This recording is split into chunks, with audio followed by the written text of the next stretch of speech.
Hello, my name is Tim Mittner. I'm going to show you how you can deploy Windows 7 using Microsoft Deployment Toolkit 2010 Beta 2. And we're going to set up Windows 7 for deployment inside of our deployment workbench. So I've got a grouping here of applications, drivers, and operating systems all gathered in one location, as well as the Microsoft Deployment Toolkit installation files.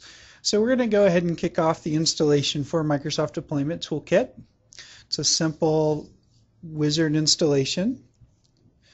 Go ahead and click through. We just have a few screens here. Accept the EULA, accept our default location, and go ahead and start the installation. So I'm going to copy a few files over, and very soon it will be complete, and now we're finished. So go ahead and click on Finish, and now we can go to Start. And we're going to go to All Programs, go to Microsoft Deployment Toolkit, and go ahead and kick off the Deployment Workbench. Now the Deployment Workbench is used to set up the light touch environment. We've got the Information Center with some basic getting started information. We've also have a documentation node, a news node, and a components node, which will show you the components that you need to have installed in order to install Microsoft Deployment Toolkit. So let's go ahead and start by creating a new deployment share. So I'm going to rename this deployment share to C:\distribution. It's just an existing folder I have on my system. So I'll go ahead and choose that and click on Next.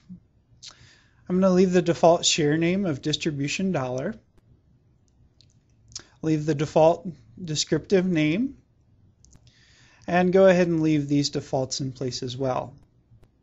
I get a summary screen.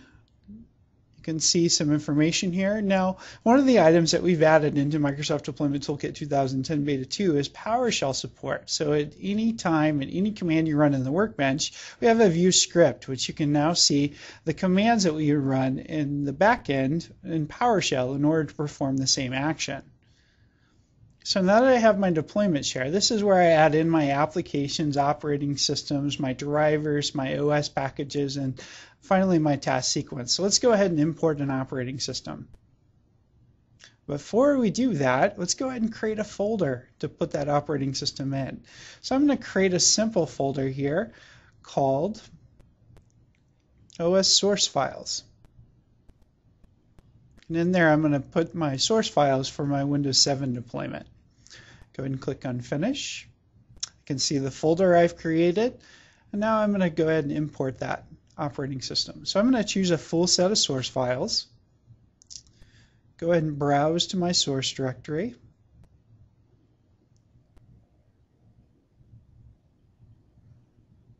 So I'm going to choose my Windows 7 x64 and go ahead and move the files to make it go a little bit faster. I'm going to change the name of this. Since I know I'm deploying Windows 7 x64 Enterprise, I'm just going to put Enterprise at the end of the name. And click on Next. See the summary information, and I can click on Finish. Now you can see the operating system that I've imported into my OS source files folder. Next, I'm going to add an application. So the application I want to add is Office 2007 Enterprise Edition. So I'm going to choose an application with source files. Go ahead and type in some information about this application. I'm going to choose Microsoft Office and choose the version number 2007. Enter that in. And then find my source files.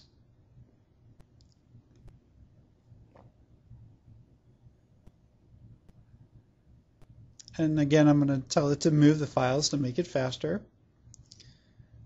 Now the command line is simple for Office 2007. I just do setup.exe. Click on Next, see the summary screen, and now I can click on Finish.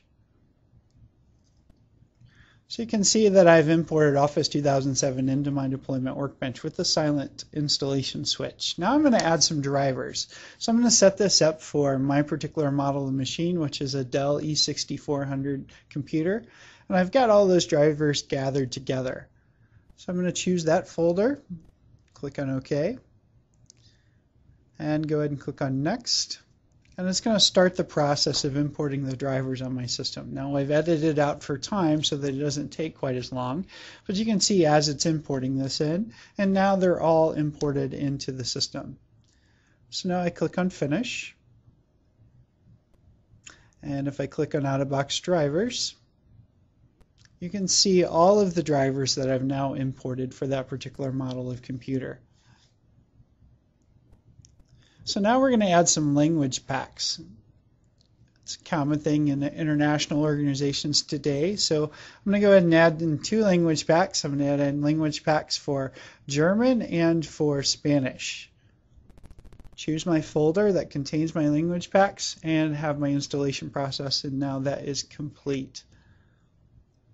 So if I click on Packages there, you can see that I have my German language pack and my Spanish language pack. Now in Packages as well, this is also where you would place all of the security fixes that come out from Microsoft every month.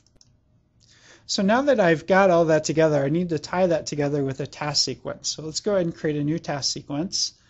I'm going to call this WinClient1 and give it a more descriptive name. I'm going to call this Windows 7 Enterprise x64.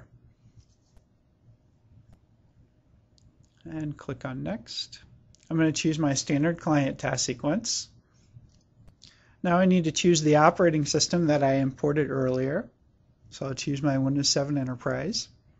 I don't need to specify a product key since I'm choosing the Enterprise version. I've got some basic OS information I can set, full name, organization name.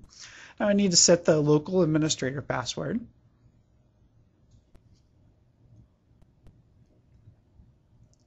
I've got my summary screen, and now my task sequence is created. Now if I go to the properties of that task sequence, I can click on the Task Sequences tab and see all of the steps that we perform when we do an installation of this operating system. So notice we've got items like inject drivers, and if we go under Install, we can see the Install Operating System step. If I click on the OS Info tab here, I can go ahead and edit the unintended.xml file if I chose. I'm going to leave the defaults here and just click on OK. Now that I have this, I'm going to place this all on a USB drive, so I need to create new media. So I'm going to give it a path for my media, C USB media. But first I can see my selection profile here. I'm going to choose everything. And it's going to go ahead and create the folder structure for that media that I can then use. Now that I have that folder structure in place, I need to go ahead and update my media content, which will copy all of the files in place. So you can see that starting to happen now. We're copying our applications over, we're copying the operating systems over. We'll also copy over all of the drivers, as well as the task sequences and the language packs that we imported earlier. It will also create an ISO file, which we can then burn to a DVD and use that for installation if we wanted to. Let's go ahead and click on Finish. If I look at the content of that folder now, I've got a folder called USB Media, and in that content I can literally take the contents of this folder and drag and drop that over to a USB drive that has been formatted and marked active, and then I can boot off that USB drive and do the deployment, and we will cover that in another video. However, if I go ahead and look under my deploy folder, I can see all of the contents of my deployment share. So I see my applications, my operating systems that I imported. If I go under out-of-box drivers, you will see all the drivers that I imported. If I go under packages, you can see my language pack that I imported as well. So with that, I have a fully configured deployment environment that I can now take and copy to a USB drive and do my deployment of Windows 7.